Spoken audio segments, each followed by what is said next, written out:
안녕하세요. 김태현 목사입니다. 뚜벅뚜벅 메시지. 오늘은 출애굽기 묵상 21번째 내 삶의 핵심 가치는 무엇인가? 출애굽기 10장 21절에서 29절의 말씀 가지고 함께 뚜벅뚜벅 걸어가겠습니다.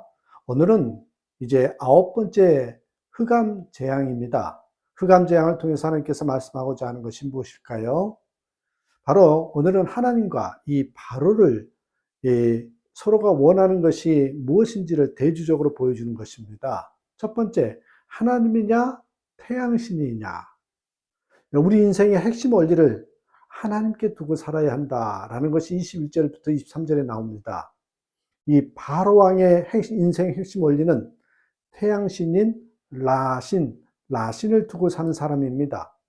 이 9번째 흑암 재앙은 당시 애굽 사람들이 숭배하고 있는 최고의 신인 태양신, 즉 라신을 무력화하는 것입니다. 당시 애굽 사람들이 섬기고 있는 최고의 신이 창조자라는 뜻을 가진 라신이거든요. 그래서 바로는 자신을 태양신의 아들이라고 했습니다. 그런데 하나님께서 모세를 통해서 어둠이 임하게 한 것입니다. 하나님이 생명의 근원이시고 하나님께서 천지만물을 다스린다, 이 사실을 선포한 것입니다. 태양이 아무런 기름을 발휘하지 못하게 한 것이죠. 흑암재앙은 단순히 어둠이 아닙니다. 태양과 상관없는 어둠의 실체를 알려줍니다. 당시 애굽에 내렸던 흑암의 실체는 무엇일까요? 단순히 태양을 가려 빛이 없는 상태를 만들었다고 말할 수 있습니다. 그러나 하나님은 모세에게 빛이 없게 하라고 말씀하지 않았습니다. 21절 보시면 흑암이 있게 하라 말씀합니다. 발광체인 태양빛을 제거하는 것이 아니라 흑암을 존재하게 해서 태양의 효력이 미치지 못하게 한 것입니다. 22절을 보면 3일 동안 캄캄한 흑암이 임했어요. 섬뜩한 흑암, 재난의 흑암을 말합니다. 23절을 보니 사람이 서로 볼 수가 없습니다. 애굽 사람이 자기 처소에서 일어난 사람이 없었습니다. 기본적인 식생활도 할 수 없었다는 거죠. 단순히 전기가 끊기는 정도의 피해가 아니라는 것입니다. 예수님은 세상의 어둠을 물리치기 위해서 빛으로 오셨다, 우리가 다 그렇게 믿고 있죠. 죽음의 어둠, 죄의 어둠, 근심, 또한 시기와 질투의 어둠, 전쟁과 기근의 그 어두움과 또한 두려움과 불안의 어둠 속에 하물며 또한 질병과 이 고통의 어둠을 몰아내기 위해서 우리 주님은 무엇으로 오셨다? 빛으로 오셨다라는 거죠. 빛으로 오신 주님. 그래서 빛이신 예수님을 모시기만 하면 걱정과 근심에서 해방될 수 있다라는 것입니다.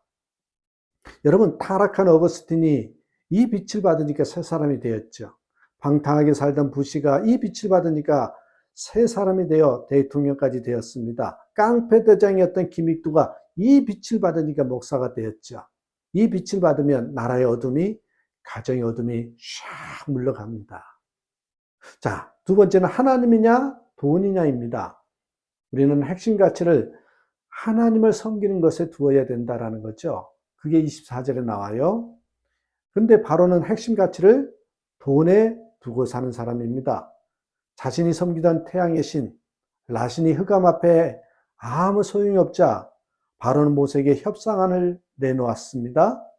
10가지 제안 가운데 바로는 4가지 협상안을 제시했는데 오늘 이 협상안이 마지막 협상안인 4번째 협상안입니다. 기억나시죠? 혼합주의, 적당주의, 개인주의, 이 3가지가 있었는데 오늘 4가지, 마지막 4번째예요. 이 24절에 보니까 3가지를 제안해요. 첫째는 가서 여호와를 섬기라는 겁니다. 흑암 재앙이 임하니까 제시한 타협의 2번째가 무엇입니까? 이제는 어린이도 가라는 거죠. 저리는 허용하지 않았잖아요. 그런데 끝까지 허용하지 않는 것이 무엇입니까? 양과 소는 놓고 가라는 거예요. 이것은 재산이며 재물입니다. 바로의 핵심 가치 어디 있는지를 잘 보여준 내용입니다. 돈에 그의 핵심 가치가 있습니다.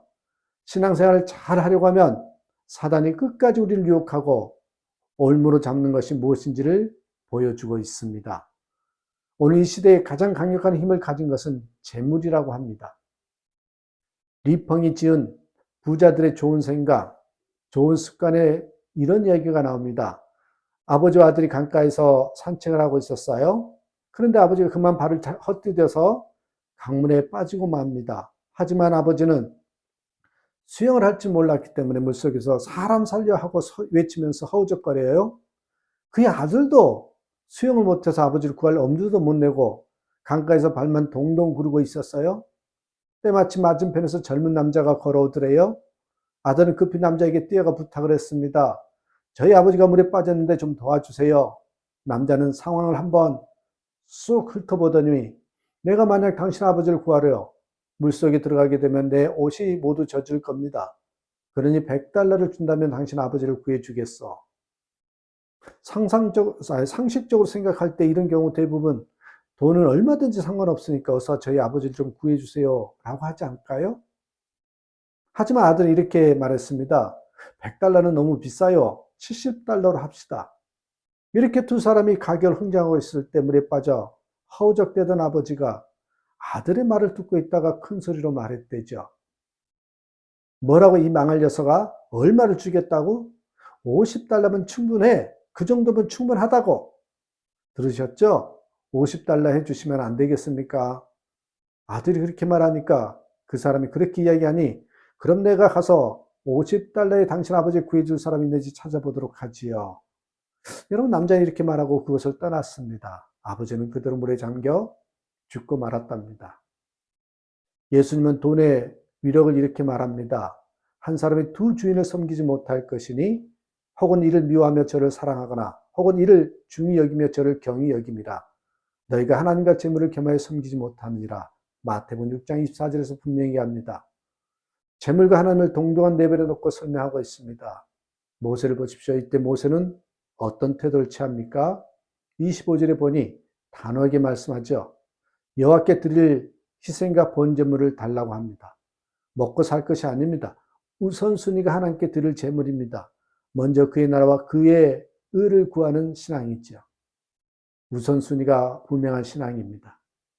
하나님 제일주의의 신앙입니다. 이 신앙으로 살아야 한다는 거죠. 세 번째, 하나님이냐 자기냐. 우리의 인간, 특별히 우리 핵심 인간관계를 하나님께 나아가는 기회로 붙들어야 한다는 메시지입니다. 바로의 핵심 인간관계는 무엇입니까? 자기가 기준이었어요. 자신의 이익을 위한 도구에 불과한 거죠. 모세를 통해서 하나님은 9번째까지 기회를 주었습니다. 그러나 바로는 전에처럼 이제 기도 부탁도 하지 않습니다. 교만의 극치를 나타낸 거죠. 결정적인 순간이 오자 어떡합니까? 28절에 삼중 명령을 합니다. 떠나가라, 삼가라, 보지 말라는 것입니다. 바로의 마지막 한거이자 추악한 몸부림입니다. 어리석은 고집이며 하나님의 사람을 끝까지 외면하는 교만입니다. 마지막까지 사람을 통하여 주신 기회를 차버린 것입니다. 바로의 눈에는 아직도 히브리인들이 자신들의 노예로만 보일 뿐입니다. 하나님께서 눈동자같이 보호하시며 아끼시는 하나님의 백성으로는 보지 못하는 것입니다. 하나님의 모세를 통해 자신에게 복 주시는 기회로 보지 못하는 것입니다. 그렇기 때문에 말을 함부로 하고 결국 자매를 초래하는 것입니다. 모세는 바로의 말에 결별을 선언합니다. 돌이킬 수 없는 바로의 완악함에 대해서 하나님의 정권대사 모세가 그 권위로 바로에게 단호하게 선포합니다. 좋습니다. 그렇게 하죠. 이제 끝났습니다. 라는 의미입니다. 다시는 왕의 얼굴을 보지 아니하리라 하면서 바로 면전에서 이제 끝이라고 선언을 합니다. 이것이 바로에게 주어진 회개의 마지막 기회였습니다. 우리 인간관계의 핵심은요. 하나님께 복받는 기회를 삼고 그 복받는 기회로 붙들어야 합니다. 모든 것은 때가 있습니다. 항상 지금이 기회입니다. 주어진 기회가 끝나면 심판이 있습니다. 성경은 말합니다. 한 번 죽는 것은 사람에게 정해진 것이요. 그 후에는 심판이 있으리니 위기를 하나님께 나가는 계기로 만들어야 될 사람들이 바로 하나님의 사람입니다. 그런 사람이 되기를 주님의 이름으로 축복합니다. 감사합니다.